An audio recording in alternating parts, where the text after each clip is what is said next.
السلام علیکم ورحمۃ اللہ وبرکاتہ۔ الحمد للہ رب العالمین والصلاة والسلام علی سید المرسلین، اما بعد فاعوذ باللہ من الشیطان الرجیم، بسم اللہ الرحمن الرحیم۔ سردی کے بارے میں دلچسپ معلومات۔ دعائے عطار، یا اللہ پاک جو کوئی 17 صفحات کا رسالہ سردی کے بارے میں دلچسپ معلومات پڑھ یا سن لے، اس کو جہنم کے ہر عذاب خصوصاً ٹھنڈک کے سخت عذاب سے بچا کر جنت الفردوس میں بے حساب داخلے سے نواز دے۔ آمین بجائے خاتم النبین، آمین صلی اللہ تعالی علیہ وآلہ وسلم۔ درود شریف کی فضیلت۔ حضرت سیدنا علامہ محمد بن عبد الرحمن ثقافی رحمۃ اللہ تعالی علیہ اپنی کتاب القول البدی جو درود پاک کے بارے میں لکھی گئی ہے اس میں فرماتے ہیں، ایک نیک شخص مصر میں رہا کرتا تھا جسے ابو سعید الخیاط کے نام سے پکارا جاتا تھا۔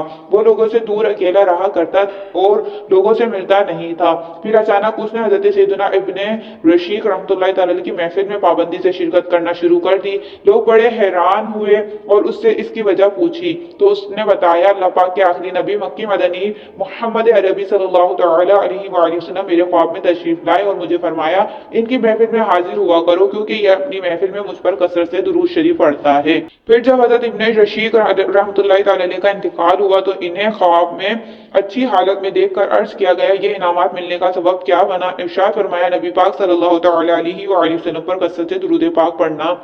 ذات والا پر بار بار درود، بار بار اور بے شمار درود، بیٹھتے اٹھتے جاگتے سوتے ہو الہی میرا شعار درود۔ دعائیں مصطفیٰ صلی اللہ تعالی علیہ وآلہ وسلم سے سردی دور ہو گئی۔ جنتی صحابی حضرت سیدنا بلال رضی اللہ تعالیٰ عنہ فرماتے ہیں، میں نے ایک سرد رات میں فجر کی اذان کہی لیکن مسجد میں کوئی نہ آیا۔ کچھ دیر بعد میں نے پھر اذان دی مگر اب کی بار کوئی نہ آیا۔ جب رسول اللہ صلی اللہ تعالی علیہ وآلہ وسلم نے یہ معاملہ دیکھا تو ارشاد فرمایا، لوگوں کو کیا ہوا؟ میں نے عرض کی، سخت سردی نے لوگوں کو مسجد میں آنے سے روک رکھا ہے۔ آپ صلی اللہ تعالی علیہ وآلہ وسلم نے دعا فرمایا، اے اللہ پاک لوگوں سے سردی دور فرما۔ حضرت سیدنا بلال رضی اللہ تعالیٰ عنہ فرماتے ہیں، سردی ایسی دور ہوئی کہ میں لوگوں کو صبح کے وقت گرمی کی وجہ سے پنکھا جھیلتے ہوئے دیکھا۔ اجابت کا صحرا، عنایت کا جوڑا، دلہن بن کے نکلے دعائے محمد، اجابت نے جھک کر گلے سے لگایا بڑی ناز سے جب دعائے محمد۔ الفاظ و معنی، اجابت قبولیت، جوڑا لباس، ناز فخر۔ صلو علی الحبیب صلی اللہ تعالی علی محمد صلی اللہ علیہ وآلہ وسلم۔ چار موسموں کی نعمت۔ پیارے پیارے اسلامی بھائیوں، اللہ پاک نے چار موسم ویدر پیدا فرمائے ہیں، سردی، گرمی، بہار، خزاں۔ ہر موسم کی اپنی اپنی خصوصیات ہیں، ہر ایک کا اپنا مزہ اور خاص پھل اور سبزیاں ہیں۔ گرمی کے موسم میں بعد فصلیں کراپس پکتی ہیں جو انسان کی اہم ترین ضروریات میں سے ہے اور پسینے کے ذریعے کئی بیماریاں جسم سے خارج ہوتی ہیں، جبکہ سردی میں کئی طرح کے خشک میوے جات، ڈرائی فروٹس کی پیداوار ہوتی ہے جو کہ جسم انسانی کے لیے بہت مفید ہیں۔ موسم بہار میں نہ صرف ہر طرف ہریالی ہی ہریالی ہوتی ہے بلکہ آنکھوں کو تازگی بخشنے والے رنگ برنگی پھول کھل اٹھتے ہیں۔ دنیا میں ایسے ممالک جہاں ایک سال میں یہ چاروں موسم آتے ہیں کم ہیں، کہیں سارا سال یا سال کے اکثر دنوں میں سردی رہتی ہے تو کہیں گرمی۔ اللہ پاک کی رحمت پر قربان کے ہمارے وطن عزیز میں یہ چاروں موسم سال میں آتے ہیں۔ اللہ پاک کی پیدا کی ہوئی ہر چیز موسم اچھا ہے اور موسم کی تبدیلیوں میں اللہ پاک کی بے شمار حکمتیں ہیں۔ ہم کمزور ناتواں لوگ بہت ہی جلد گھبرا جاتے ہیں۔ گرمی کی شدت ہو تو کہتے ہیں سردی بہت اچھی ہے، کاش سردی جلد آ جائے۔ جب سردی زیادہ ہو جائے تو کہتے ہیں گرمی آ جائے تو اچھا ہے۔ گرمی کی شدت بڑھ جائے یا سردی ہو جائے، ہر حال میں صبر سے کام لینا چاہیے۔ سردی اور گرمی کو برا کہنا بہت بری بات ہے۔ کسی موسم کا گلہ شکوہ کمپلینٹ کرنا والا ایک طرح سے موسم پیدا کرنے والے خدائے پاک کی شکایت کر رہا ہے، گویا کہہ رہا ہے کہ دیکھو اللہ پاک نے کتنی سردی یا گرمی بڑھا دی۔ زمانے کو برا کہنا کیسا؟ بخاری شریف حدیث نمبر 6181، اللہ پاک ارشاد فرماتا ہے، آدمی زمانے کو گالیاں سوائرنگ دیتا ہے حالانکہ زمانے بنانے والا تو میں ہوں اور ان کی دن رات میرے ہی قبضہ قدرت میں ہے۔ صحیح مسلم حدیث نمبر 2246، فرمان مصطفیٰ صلی اللہ تعالی علیہ وآلہ وسلم ہے، زمانے کو برا نہ کہو کیونکہ اللہ پاک نے ہی زمانے کو پیدا فرمایا ہے۔ شرح مسلم، حضرت سیدنا امام شرف النووی رحمۃ اللہ تعالی علیہ لکھتے ہیں، علماء کرام فرماتے ہیں اللہ پاک پر زمانے کا اطلاق مجازی طور پر کیا گیا ہے۔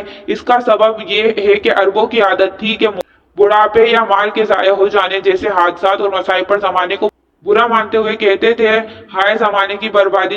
تو اللہ پاک کی آخری نبی مکی مدنی محمد عربی صلی اللہ علیہ وآلہ وسلم نے ارشاد فرمایا زمانے کو برا نہ کہا کرو، کیونکہ زمانہ اللہ پاک خود ہے، یعنی ان حادثات و مصائب کو پیدا کرنے والا اللہ پاک ہی ہے اور وہی ان کو اتارنے والا ہے۔ جب تم مصائب کو برا کہو گے تو در حقیقت یہ اللہ پاک کو برا کہنا ہوگا، کیونکہ ان کو پیدا کرنے والا اور ان کا فاعل یعنی حالات بدلنے والا اللہ پاک ہی ہے۔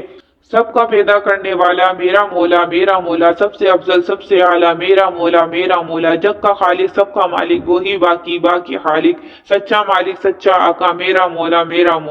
الفاظ اور معنی: جگ مطلب دنیا، خالق مطلب ختم ہونے والا۔ صلو علی الحبیب صلی اللہ علیہ محمد صلی اللہ علیہ وآلہ وسلم۔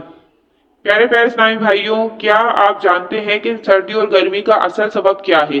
چنانچہ بخاری شریف حدیث نمبر 537 تا 538 میں ہے، دوزخ نے اپنے رب کے پاس شکایت کی کہ میرے بعد اجزاء پارٹس نے بات کو کھا لیا، تو اسے 2 مرتبہ سانس کی اجازت دی گئی، ایک سردی میں ایک گرمی میں۔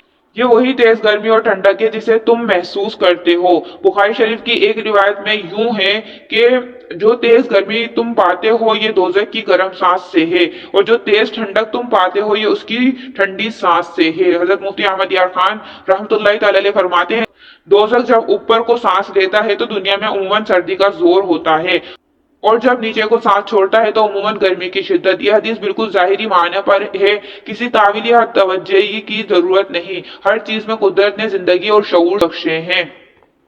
حضرت سیدنا امام ابو حامد محمد غزالی رحمۃ اللہ تعالی علیہ فرماتے ہیں بیچ آسمان سے سورج کے ادھر ادھر مائل ہونے کو دیکھو، حتیٰ کہ اس کے سبب سردی گرمی خزاں اور باہر کے موسم تبدیل ہوتے ہیں۔ جب سورج واسطے آسمان یعنی آسمان کے درمیان سے نیچے کو جھکتا ہے تو وہ ہوا ٹھنڈی اور موسم سرد ہو جاتا ہے، اور جب آسمان کے درمیان میں ٹھہرتا ہے تو سخت گرمی ہو جاتی ہے، اور جب ان دونوں کے درمیان ہوتا ہے تو موسم معتدل یعنی درمیانہ ہو جاتا ہے۔